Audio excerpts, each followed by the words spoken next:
আসসালামু আলাইকুম রহমতুল্লাহ। আপনারা দেখছেন বারাকা টিভি। আমি সাথে আছি একজন কৃষক, হাতে কাঁচি, শার্ট, গেঞ্জি আর পরনের লুঙ্গি। এখন আমি আপনাদেরকে ধান কেটে দেখাবো বর্তমানে ধানের ফলন কেমনটা হয়েছে। এর আগে দুঃখ প্রকাশ করছি, প্রচণ্ড রৌদ্র, যার কারণে মুখটুক শরীর পুরোই কেমে গেছে।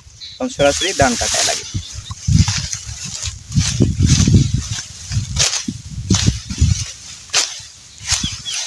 ধানের ফলন এবারের কৃষকদের মতামত অনুযায়ী অনেকটাই ভালো। অন্যান্য বছরের তুলনায় এই বছর যে পরিমাণ ধান হয়েছে তা অনেকটাই বেশি প্রশংসনীয়।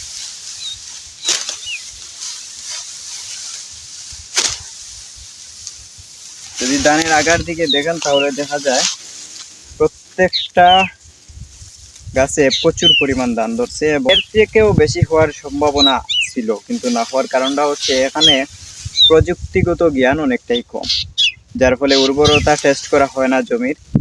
আর পিএইচ মান তো মনে করেন যুগের পর যুগ পর্যন্ত এই জমির পিএইচ মান টেস্ট করা হয় না, এদিক কোনো দিকেই না।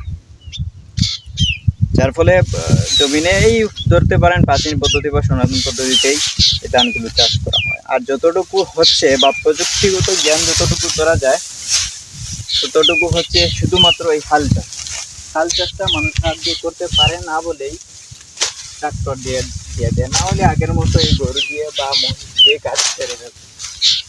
যাই হোক, সবসময় বলবো প্রযুক্তিগত উন্নয়ন ছাড়াও যে পরিমাণ ধান হয়েছে এদিকে অন্যান্য বছরের তুলনায় অনেক ভালো।